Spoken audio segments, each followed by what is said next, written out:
और उस डेटा के अनुसार आप मान रहे हैं अध्यक्ष महोदय, उस डेटा के अनुसार ये मान रहे हैं कि 53,000 झारखंडी वर्कर हैं, 2 लाख गैर झारखंडी हैं। तो कैसे हम अपने आप को संतुष्ट कर पाएंगे? ना हम संतुष्ट हो पा रहे हैं, ना आज इस शस्त्र को घरों में बैठकर जो झारखंडी देख रहे हैं वो युवा संतुष्ट हो पाएंगे। आप खुद मान रहे हैं, आप कह रहे हैं कि आपके पेरोल में 2,46,000 वर्कर नामित हैं, जिसमें मात्र 53,000 झारखंडी है, तो हम कैसे संतुष्ट हो पाएंगे? कुछ भी साफ साफ नहीं है अध्यक्ष महोदय। माननीय मंत्री, 2 मंत्री खड़े होकर हमें संतुष्ट नहीं कर पा रहे। हाईकोर्ट ने ठीक है दिसंबर महीने में रोक लगाया है, हम मान रहे हैं दिसंबर महीने में हाईकोर्ट ने रोक लगाया है, लेकिन आप जो डेटा दे रहे हो 2022 से लेकर 2024 तक का दे रहे हैं। इस प्रश्न का उत्तर मुझे पूर्व में प्राप्त हो चुका है, और चूंकि माननीय मंत्री महोदय नया प्रभार है, इसलिए मैं इनको इस कार्य के लिए विशेष दोष नहीं दूंगा, लेकिन ये काफी गंभीर प्रश्न है और उत्तर में इन्होंने स्पष्ट कह दिया है। चूंकि मैंने ये प्रश्न मांगा था कि झारखंड के लोग निजी उद्योगों में कितने बहाल हैं, तो इनका उत्तर था, विभाग का जो उत्तर हमें मिला है, जिसमें इन्होंने 2.5 लाख के आसपास बताया कि इनके पेरोल में नामित है, जिनमें मात्र 53,000 झारखंडी है। और उसके बाद अध्यक्ष महोदय, सरकार का उत्तर है कि माननीय उच्च न्यायालय ने इस पर रोक लगा दिया है। ठीक है, हम भी मानते हैं माननीय उच्च न्यायालय ने रोक लगाया है दिसंबर के महीने में, तो अगर दिसंबर से पूर्व, यानी आपके पास जो डेटा है, जाहिर सी बात है दिसंबर से पूर्व है, और अगर दिसंबर से पूर्व का डेटा है अध्यक्ष महोदय, तो इसका मतलब ये स्पष्ट है कि सरकार की लाख प्रयास के बावजूद भी इस नियम का अनुपालन नहीं किया गया है। निजी क्षेत्रों में 75% के आरक्षण को बिल्कुल अनदेखा किया गया है। इसलिए मेरा सीधा सवाल यही होगा कि अगर जिन निजी कंपनियों ने आपके इस नियम का अनुपालन नहीं किया, क्या आप उस पर कार्रवाई करने का पक्ष रखते हैं? माननीय मंत्री। अध्यक्ष महोदय, चूंकि उच्च न्यायालय ने इस पे रोक लगा दिया गया है, और जो माननीय विधायक जयराम माथुर जी का सवाल है, सवाल वाकई में लाजमी है महोदय कि इन्होंने पूर्व की बात किया है, तो महोदय हम जांच करा लेते हैं। अगर इस तरह की कोई बात उसमें आती है महोदय, और माननीय विधायक जी को भी हम सूचना दे देंगे, तो अगर किसी प्रकार की कोई गड़बड़ी होगा महोदय तो उस पर हम कार्रवाई करेंगे महोदय। अध्यक्ष महोदय, मेरा दूसरा पूरक है जो कि महत्वपूर्ण है। माननीय उच्च न्यायालय में चल रहे इस मामले में सरकार की तैयारी क्या है? कहीं ऐसा ना हो 2002 में भी स्थानीय नीति हम लेकर आए थे, उच्च न्यायालय में रोक लगी और सरकार ने से उसके ऊपर के सदन में चुनौती नहीं दिया, जिसका परिणाम आज 25 साल के बाद भी झारखंड का आम जनमानस भुगत रहा है।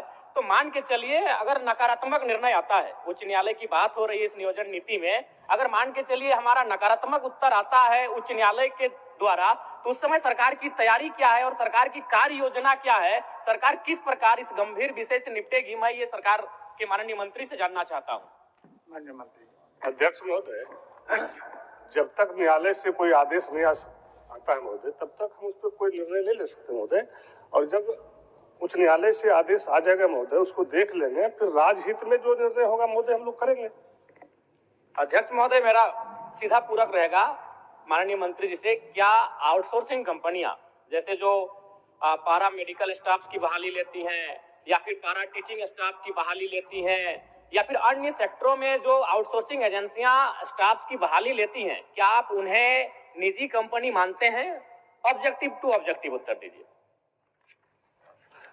अध्यक्ष महोदय, हमने साफ शब्दों में कहा महोदय कि जब तक उच्च न्यायालय से कोई आदेश पारित नहीं हो जाता महोदय, हम कुछ भी बोलने से जो है इनकार करते महोदय, क्योंकि ये मामला अभी न्यायालय में चल रहा है। जो बातें जयराम माथुर जी ने कह रहे हैं ये गंभीर सवाल है महोदय, लेकिन मामला तो उच्च न्यायालय में है। अब किस तरह का आदेश पारित होता है उसके बाद ही ना महोदय हम कोई बात बता सकते हैं। इसमें उच्च न्यायालय का तो विषय नहीं होना चाहिए, हम बस इतना पूछे कि जो आउटसोर्सिंग एजेंसियां हैं, क्या वो निजी कंपनी के, आपका जो निजी कंपनी का प्रोटोकॉल है उसके दायरे में वो आउटसोर्सिंग एजेंसियां आती है कि नहीं है? इसमें बस मेरा यही सवाल है कि जो बहाली ले रही है वो निजी कंपनी है या नहीं है? एक मिनट। मंत्री जी के सहयोग के लिए कि वह जो नियम है अध्यक्ष महोदय, उसमें यह प्रावधानित है कि 3 वर्ष तक 75% एडजस्टमेंट करना है। यह कानून मात्र 1 साल तक चला, 3 वर्षों तक चलता तो शायद एडजस्टमेंट हो जाता 75%, जो माननीय सदस्य कह रहे हैं, और दूसरा, उस कानून में यह भी प्रावधान है अध्यक्ष महोदय कि कोई लोक उपक्रम, सरकारी लोक उपक्रम को अगर आउट सोर्सिंग एजेंसी भी काम करेगी तो वहां भी ये नियम लागू होगा, जो माननीय सदस्य जानना चाह रहे, केवल मंत्री जी की सहयोग। एक मिनट मंत्री जी, आप बोलिए। एक मिनट मंत्री बैठिए, एक के साथ जवाब दे दीजिएगा। बहुत ही महत्वपूर्ण प्रश्न है पूरे झारखंड के स्थानीय झारखंडी मूलवासी का अध्यक्ष महोदय। माननीय सदस्य जयराम भाई का यही है चिंता कि जो अभी एजेंसी मैन पावर जो रिक्रूट कर रही है सरकार के अधीन, क्या वो एजेंसी को आप निजी कंपनी मानते हैं, हाँ या ना? दूसरा, अगर आप मानते हैं तो उस पर ये 75% यहाँ के मूलवासी, यहाँ के आदिवासी, यहाँ के झारखंडी लोगों को 75% आरक्षण दे रहे हैं कि नहीं दे रहे हैं? नहीं दे रहे हैं तो देंगे कि नहीं देंगे? और तीसरा कि जो आपने ढोल बजाया कि 75% यहाँ के निजी क्षेत्रों में काम करने वाले को, झारखंडियों को नौकरी मिलेगा, हाईकोर्ट में आपने ऐसा पॉलिसी बनाया कि टर्न डाउन हो गया, तो आप ऐसा क्या पॉलिसी बनाएंगे जहां पर झारखंड के नौजवानों को रोजगार में प्राथमिकता 75% मिले? चलिए आप एक मिनट माननीय मंत्री को थोड़ा सा सहयोग कर देना चाहते हैं। कारण यह है कि हम और माननीय सदस्य प्रदीप यादव जी समिति के सदस्य, हरियाणा में इन्हीं की सरकार, मनोहर लाल खट्टर जी की सरकार थी, वहां भी ऑनरेबल हाई कोर्ट ने स्टक डाउन किया इसी 75% आरक्षण के मुद्दे को। दूसरी बात जो चीजें हरियाणा हाई कोर्ट ने हरियाणा के लिए लागू की, ऑनरेबल हाई कोर्ट झारखंड ने झारखंड में लागू किया, प्रक्रियागत है, जो निर्णय आएंगे। दूसरी बात मैं स्पष्ट बड़ा कहना चाहता हूं कि कोई भी कानून रातों रात लागू नहीं हो सकता है। एजेंसीज जो यहाँ पर आउटसोर्सिंग का काम कर रही थी, उनको इसके रेगुलेशन के लिए, नियमितीकरण के लिए हम लोगों ने 3 वर्ष का एक विंडो दिया था कि जो बाहर के कर्मियों को आपने कार्यरत कर रखा है उनको रिप्लेस करते हुए 40,000 रुपया से नीचे वेतन या भत्ता पाने वाले लोगों में आप झारखंडियों को नियुक्त करेंगे। तो सवाल यह है कि ऑनरेबल हाईकोर्ट के आदेश से पहले कंपनियां इसका अनुपालन कर रही थी और इसको हम लोग अपनी इन्फोर्समेंट एजेंसीज के माध्यम से अनुपालन करा रहे थे। माननीय उच्च न्यायालय का न्यायाधीश जब इन बातों को अभी रोकता है तो आउटसोर्सिंग कंपनी में भी इन चीजों को लागू कर पाना संभव नहीं है, क्योंकि यह न्यायाधीश का उल्लंघन होगा। और जहां तक रह गया सवाल आउटसोर्सिंग कंपनियों के निजी होने का और नहीं होने का, तो वास्तव में वो तो निजी कंपनियां हैं ही, लेकिन यह कानून उन पर इसलिए प्रभावी नहीं है कि न्यायाधीश ने हमारे हाथ बांध रखे हैं। मान्यवर। माननीय मंत्री जी, माननीय सदस्य, प्रश्नकर्ता का एक ही सवाल है आपसे। प्रश्नकर्ता चाह रहे हैं जो निजी कंपनी अपना अहर्ता को, निजी कंपनी होने का जो अहर्ता है उसको रखता है या नहीं, यही ना जयराम जी?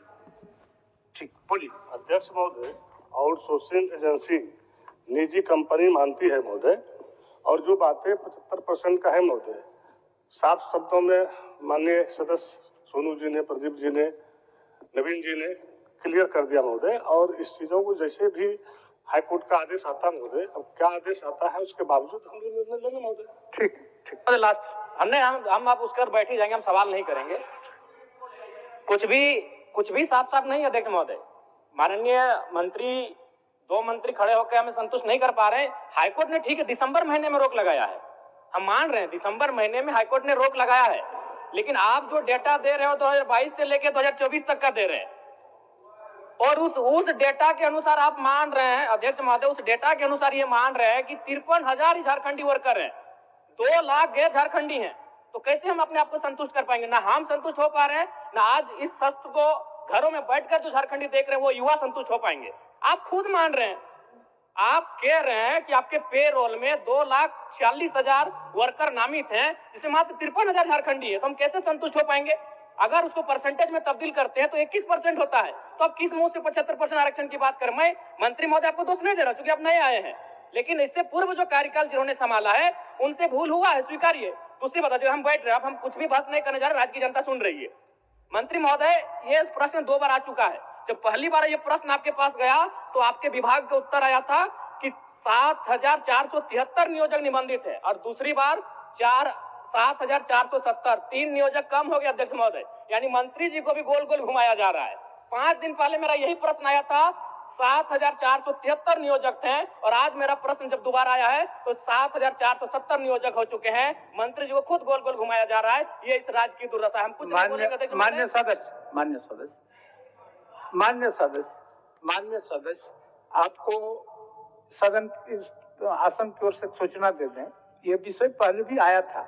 आज पहले आने के क्रम में ही सरकार निर्णय लिया और सदन के तरफ से एक समिति का गठन हुआ था, जिसमें माननीय प्रदीप जी, सोनू जी और शायद इस पक्ष के आप थे, शायद नलिन बाबू थे, उनके अध्यक्षता में समिति हुई थी। समिति के रिपोर्ट आने में कुछ समय का व्यय हुआ, विलंब हुआ। उसके बाद सरकार सचेत हुए और सरकार सचेत होने के बाद आपने जिस सवाल को आज सदन के अंदर में उठा रहा है उस पर सतर्क हो ही रहे थे। इस बीच न्यायालय का भी हस्तक्षेप हो गया, तो सही बात है, इसको दिखवा लीजिए। चलिए बोलिए। अध्यक्ष महोदय, चूंकि राजहित में और राज्य के प्रति हम लोग सारे लोग चिंतित हैं महोदय, और माननीय सदस्य जयराम माथुर जी ने यहाँ के राज्य के हित के लिए बात कर रहा है महोदय, और जो पिछली बातें इन्होंने कह रही महोदय, इसको हम जांच करा लेते हैं महोदय। अगर इस तरह की कोई गड़बड़ी होगा, जिस पदाधिकारी ने इस तरह से किया होगा, गलत रिपोर्ट दिया होगा, तो उस पर कार्रवाई होगा। ठीक, प्रदीप यादव जी।